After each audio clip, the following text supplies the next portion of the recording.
ప్రభు నామమున మీ అందరికీ వందనాలు. ఈరోజు దేవుని యొక్క వాగ్దానము, ఉపదేశమునకు చెవియొగ్గువాడు మేలునందును. సామెతల గ్రంథం 16వ అధ్యాయం 20వ వచనం. ప్రియమైన దేవుని బిడ్డలారా, మేలులు పొందాలంటే ఏం చేయాలి? ప్రతి క్రైస్తవ విశ్వాసికి దేవుడు నాకు మేలు చేయాలి, దేవుని వలన మేలు పొందుకుంటాను, దేవుడు మేలు చేసేటువంటి దేవుడు అన్న ఆలోచనతో దేవుని దగ్గరికి మనం వస్తాం. కానీ దేవుని దగ్గరికి వచ్చి మనం మేలు పొందుకోవాలంటే దేవుని యొక్క వాక్యం స్పష్టంగా తెలియజేస్తుంది. మన చెవులు దేవుని ఉపదేశమునకు లోబడాలి. దేవుని ఉపదేశాన్ని వినాలి. రెండోది, లోబడాలి.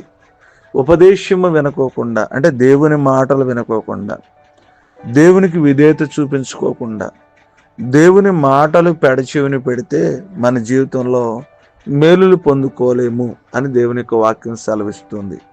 ప్రభువైన యేసుక్రీస్తు వారు ఈ భూమి మీద జీవిస్తున్న దినాల్లో ఆయన కొండ మీద ఇలాగూ బోధించడం, ఇలాగ మాట్లాడడం, ఇలాగ ఉపదేశం చేయడం ప్రారంభించాడు. అలాంటివి బైబిల్ గ్రంథంలో అనేకమైన ఉన్నాయి. దేవుని చేత ఉపదేశం చేయబడినవి. బైబిల్ గ్రంథం అంతా దేవుని చేత ఉపదేశించబడింది. అనేక మంది సేవకులు దేవుని ఆత్మచేత నింపబడి దేవుని పక్షముగా నిలబడి వారు ఉపదేశం చేస్తూ ఉన్నప్పుడు అవి చెవియొగ్గి మేలు పొందుకోవాలంటే దేవుని మాటలకు లోబడి మనం జీవించాలి. మన జీవితంలో దేవుని మాటలు వినకుండా, దేవుని మాటలకు విధేయత చూపించకుండా మేలు పొందలేం. ప్రియమైన దేవుని బిడ్డలారు, మేలు పొందాలని ఆశ కలిగిన వారు దేవుని ఉపదేశాలు ప్రతి దినము విని దేవుని ఆశీర్వాదాలు పొందుకుందాం. కొద్ది మాటలు దేవుడు మన వెనుకల్లో ఫలించి ఆశీర్వదించునుగాక. ఆమేన్. ప్రార్థన. తల్ల వంచుకుందాం, కళ్ళు మూసుకుందాం. ప్రేమ కలిగిన తండ్రి, మీకు స్తోత్రాలు, మీ ఘనమైన నామానికి వందనాలు. రాత్రంతా మీరు మమ్మల్ని జ్ఞాపకం చేసుకుని మీ అపారమైన కృప చూపించి మరొక శ్రేష్టమైన దినాన్ని మా జీవితంలో మాకు మీరు ఇచ్చినందుకు మీ స్తోత్రాలు. ప్రభా, మాతో ఉదయకాల సమయంలో వాక్య వెలుగులో మాతో మాట్లాడారు. ఉపదేశం చెవియొగ్గువాడు మేలునందును అన్నారు. అయ్యా, మీ మాటలకు, మీ ఉపదేశానికి మేము చెవియొగ్గాలి, మేలు పొందాలయ్యా.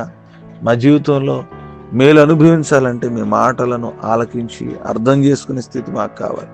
అలా ప్రతి ఒక్కరూ మీ ఉపదేశానికి చెవియొగ్గే కృప దయచేసి ప్రతి ఒక్కరూ మేలు పొందుకునే అనుభవం దయచేయండి. వాతావరణ పరిస్థితులు ఎక్కడ చూసిన వర్షాలు, వరదలు, అయా మనుషులు చాలా ఇబ్బందులు పడుతున్న సందర్భాలు ఉన్నాయి. మీరే జ్ఞాపకం చేసుకోండి ప్రభువా. నేను దినపు పని పాటలు, ఉద్యోగాలు, వివాహ దినాలు, పుట్టినరోజులు, అనారోగ్యాలు, ఆర్థిక సమస్యలు, అయానైనా విపరీతమైన టాబ్లెట్స్ వాడుతున్న బిడ్డలు, అయినా ఎన్నో చెప్పుకోలేని పరిస్థితులు, బలహీనతలు ఉన్న పరిస్థితుల్లో మీరే సహాయం చేసి సాతాను గలిబిల్ని, కుటుంబాల్లో సమాధానం, అన్ని విషయాల్లో సహాయం చేసి ఏదైనా దీవులతో నింపి సంఘ అవసరతలన్నీ తీర్చమని, బిడ్డల అవసరతలన్నీ తీర్చమని యేసు నామమున నడుచున్నాను తండ్రి. ఆమేన్.